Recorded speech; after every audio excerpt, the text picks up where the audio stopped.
आपने स्वामी विवेकानंद का नाम सुना होगा।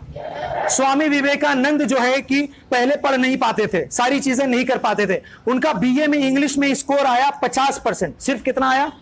50%। लेकिन जब वो शिकागो में अमेरिका में बोलने लगे तो अच्छे अच्छे कांपने लगे और सब लोग खड़े होकर ताली बजाने लगे। क्यों मालूम है? उन्होंने सिर्फ एक चीज जानी कि मेरा इंफॉर्मेशन, मेरी अंडरस्टैंडिंग और मेरा इंप्लीमेंटेशन, 3 चीजें लागू किए और आज स्वामी विवेकानंद बन गए।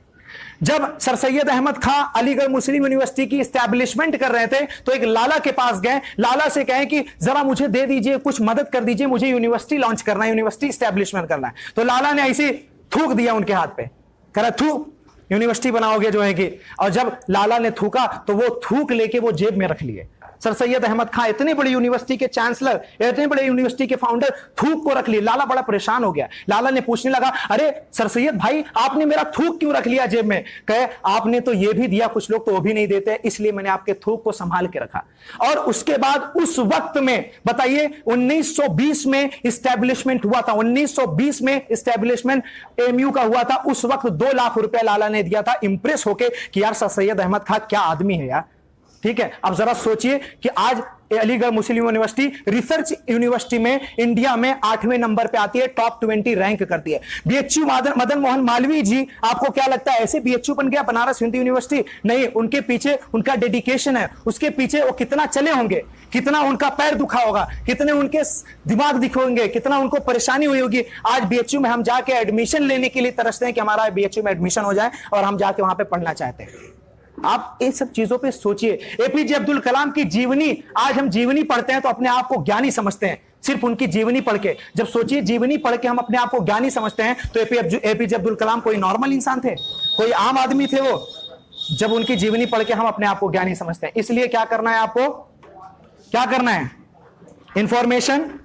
क्या करना है? Information, understanding, implementation. Information, understanding, implementation. Ready guys?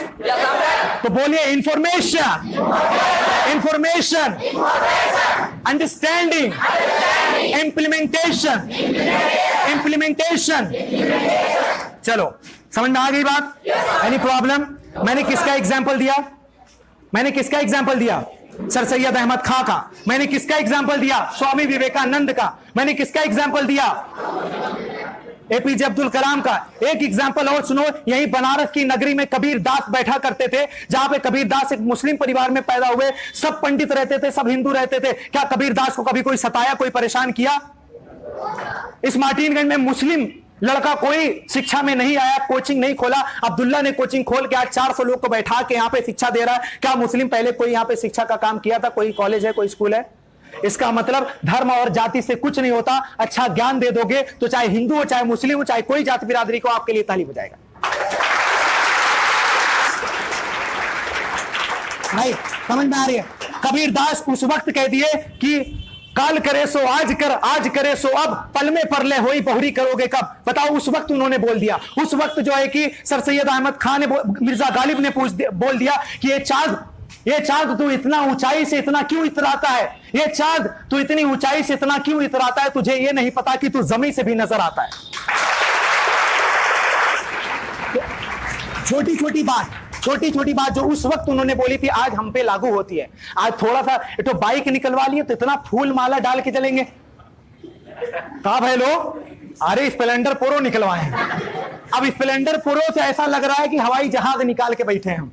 ठीक है, इतना घमंड इंसान के अंदर। इंसान सिर्फ और सिर्फ अगर पीछे है, सिर्फ अपने घमंड की वजह से। जिस दिन आपके अंदर अहंकार आ गए, चांद तो इतना क्यों इतराता है, तुझे नहीं पता कि तू जमीन से भी नजर आता है। ऐ चांद, आप लोग चांद हैं, ऐ चांद तू कितना भी ऊंचाई पे चला जाएगा फिर भी अपने माता पिता के कदमों में तू नजर आएगा। समझ आ रही बात? छोटी है, मुझे नहीं पता कि मेरी जुबान से क्या शब्द निकल रहे हैं, मैं ज्यादा तैयारी करके भी नहीं आता सिर्फ, लेकिन मुझे ये महसूस होता है कि मेरी जुबान से हो सकता है निकला हुआ शब्द, निकला हुआ अल्फाज आपके दिलों में जाके बैठ जाता है, चुभ जाता है। Am I right or wrong?